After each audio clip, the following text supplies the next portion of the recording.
सुप्रभात बच्चों, मैं आपकी हिंदी की अध्यापिका आज आपके लिए पृथ्वी पाठ लेकर आई हूँ, जिसका हम एक पृष्ठ का अध्ययन कर चुके हैं। और प्रथम पृष्ठ में हमने क्या किया था वो एक बार मैं आपको बता देती हूँ। इस प्रथम पृष्ठ में हमने पढ़ा था कि धरती माँ अपने पुत्र मनुष्य को जो है यानी कि मानव को एक पत्र लिखती है, जिसके माध्यम से वो बताती हैं कि उनका जन्म किस तरह से हुआ और किस तरह से जो है वो एक आग के गोले से अग्निपिंड के रूप में लंबे समय तक रहा और काफ़ी गर्म गैसों में लिपटा रहा, और उसके बाद धीरे धीरे जो है वो जो है एक ठोस जो है उसने आकार धारण कर लिया, ठोस रूप धारण कर लिया। और जो है उसके बाद धीरे धीरे जो है इस पर जो है संपूर्ण प्राणी जगत का ने जो है जन्म लेना शुरू कर दिया। तो यहाँ पर धरती माँ ने बताया कि सौरमंडल में सूर्य से दूरी के आधार पर जो है पृथ्वी का तीसरा स्थान है, और आकार की दृष्टि से सभी ग्रहों में जो है पांचवा स्थान है। यानी कि आकार की दृष्टि से अगर हम देखेंगे तो धरती माँ का जो है पांचवा स्थान प्राप्त है। और सूर्य का व्यास जो है धरती से जो है 101 गुना बड़ा है, यानी कि धरती से सूर्य काफ़ी ज़्यादा बड़ा है। और भार में भी सूर्य से जो है धरती क्या है, काफ़ी हल्की है। आगे जो है धरती माँ अपने विषय में बताती हुई कहती है कि मैं बहुत तेज़ गति से सूर्य के चारों ओर घूमती हूँ। धरती माँ कहती है कि मैं सूर्य के चारों ओर काफ़ी तेज़ गति से घूमती रहती हूँ, और इस गति को परिक्रमण कहते हैं। परिक्रमण का अर्थ होता है कि किसी के चारों ओर घूमना। परिक्रमण के फलस्वरूप मुझ पर विभिन्न ऋतुएं होती हैं, यानी कि अलग अलग समय में अलग अलग मौसम आता है, और जो है अलग अलग जगह पर जो है अलग अलग मौसम हमें देखने को मिलता है। मेरी ओर भी एक गति है, और जो है धरती माँ बताते हुए आगे कहती है कि मेरी एक गति और भी है, और उसे क्या कहते हैं, परिभ्रमण, यानी कि किसी के चारों ओर भ्रमण करना, यानी कि घूमना। कहा जाता है कि इसमें मैं अपनी धुरी पर घूमती हूँ। तो धरती माँ कहती है धुरी का अर्थ होता है अपने अक्ष पर, कि मैं अक्ष पर जो है अपने अक्ष पर निरंतर घूमती रहती हूँ। परिभ्रमण के कारण ही दिन रात होते हैं। धरती माँ कहती है कि जैसे जैसे मैं घूमती हूँ उसी के आधार पर जो है परिभ्रमण के कारण जो है चारों ओर घूमने के कारण जो है दिन और रात बनते हैं। यही मेरी गति नहीं होती, यहाँ न दिन होता है। यानी कि धरती माँ कहती है यदि मेरी ये गति नहीं होती, यानी कि मैं चारों ओर नहीं घूमती, तो जो है ना दिन होता और ना ही रात होते। जब मैं पश्चिम दिशा से पूर्व दिशा की ओर परिभ्रमण करती हूँ तो एक चक्कर लगाने में मुझे 24 घंटे लगते हैं। तो धरती माँ बताते हुए कहती है कि मैं पूर्व से पश्चिम दिशा की ओर घूमते हुए जैसे जैसे आगे चक्कर लगाती हूँ तो उसको घूमने में जो है पूर्व से पश्चिम दिशा तक घूमने में उसे कितना लंबा समय लगता है, लगभग 24 घंटे लगते हैं। इसी कारण आधे विश्व में क्या होता है, दिन होता है, तो आधे विश्व में क्या होती है, रात होती है। यानी कि संपूर्ण संसार में दिन या एक रात नहीं होते।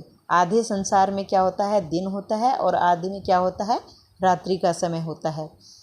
आगे धरती बताती हुई कहती है कि मैं एक ऐसा अनोखा ग्रह हूँ। अनोखा मतलब सबसे अलग ग्रह हूँ, जिसके अधिकाधिक भाग में जल ही जल है। यानी कि धरती माँ के अधिक से अधिक क्षेत्र में क्या है, पानी ही पानी पाया जाता है। और आगे धरती कहती है मेरे चारों ओर वायुमंडल है, यानी कि मेरे चारों ओर जो है चारों तरफ जो है वायु का आवरण, यानी कि हवा का आवरण फैला हुआ है। मेरा तापमान भी मानव जीवन के अनुकूल एवं पोषक है। तो यहाँ पर धरती माँ कहती है कि मेरा जो वातावरण है वो मनुष्य तापमान जो है वो मनुष्य जीवन के लिए पोषक भी है, और क्या है, अनुकूल भी है। पोषक का अर्थ होता है पालने वाला, यानी कि मनुष्य के अनुकूल जो है, मनुष्य के माफिक जो है, जितनी उतनी उसे ज़रूरत होती है वैसा ही तापमान और वातावरण देखने को मिलता है। आगे धरती माँ अपने बारे में बताती हुई कहती है कि मैं हरे भरे मैदान, विशाल सागर, निरंतर कल कल करती बहने वाली नदियों, बर्फीले पहाड़ों और जैव विविधता से भरी हुई हूँ। यह धरती माँ कहती है कि मेरे छाती पर, मेरे ऊपर जो है आपको हरे भरे बहुत बड़े बड़े मैदान मिलेंगे और विशाल सागर भी आपको देखने को मिलेगा। और निरंतर मतलब पल पल लगातार जो है कल कल करती हुई बहने वाली नदियाँ अपनी आवाज़ का बहते हुए जो है अपनी आवाज़ का मधुर स्वर करती हुई निरंतर बहती रहती हैं। और बड़े बड़े ऊंची चोटियों वाले बर्फीले पहाड़ भी आपको देखने को मिलेंगे। और जैव विविधता के अंतर्गत मतलब कई प्रकार के जो जीवन से के लिए ज़रूरी होती हैं इस तरह की औषधियाँ, फल, सब्जियाँ, अनाज, अलग अलग तरह के जो हैं औषधियों से या चीज़ों से भरपूर जो है धरती पर जो है आपको देखने को मिलेंगे। मैं सभी ग्रहों से निराली हूँ, यानी कि जितने भी इस सौरमंडल में ग्रह हैं उनमें धरती माँ सबसे ही विचित्र हैं, अलग हैं। तुम मेरे सबसे अच्छे बुद्धिमान पुत्र हो।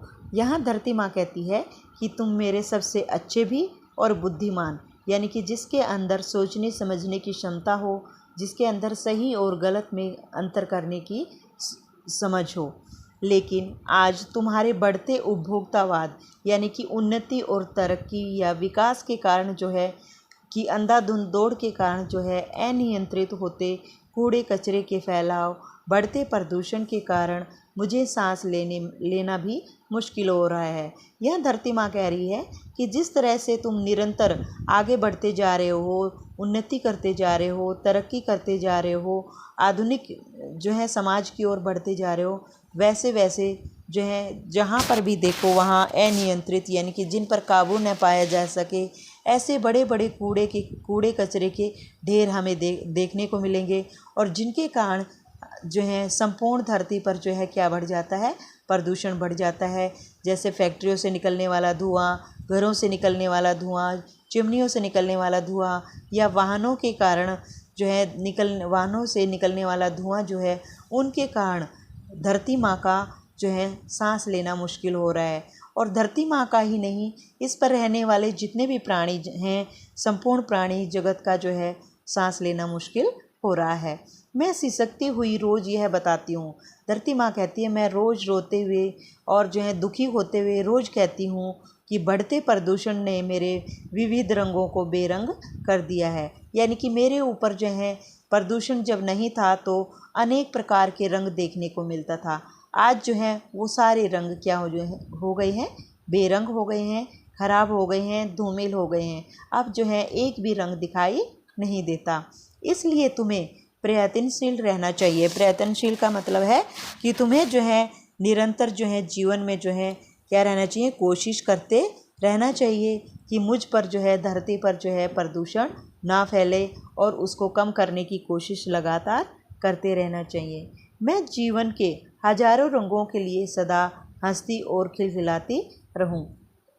यहाँ धरती माँ कहती है कि जो है यदि तुम मेरे लिए मेरे अक्ष पर जो है यदि प्रदूषण ना फैले और मैं जो है दुखी ना हूँ और मैं खुश रहूँ, तो इसलिए मेरे हजारों रंगों को जैसे थे वैसे ही रहने के लिए और हंसते रहने के लिए और इस धरती के संपूर्ण प्राणी जगत के जीवन पर एक खुशहाली नज़र आने के लिए जो है ये ज़रूरी है कि तुम्हें जो है इस प्रदूषण को दूर करना होगा।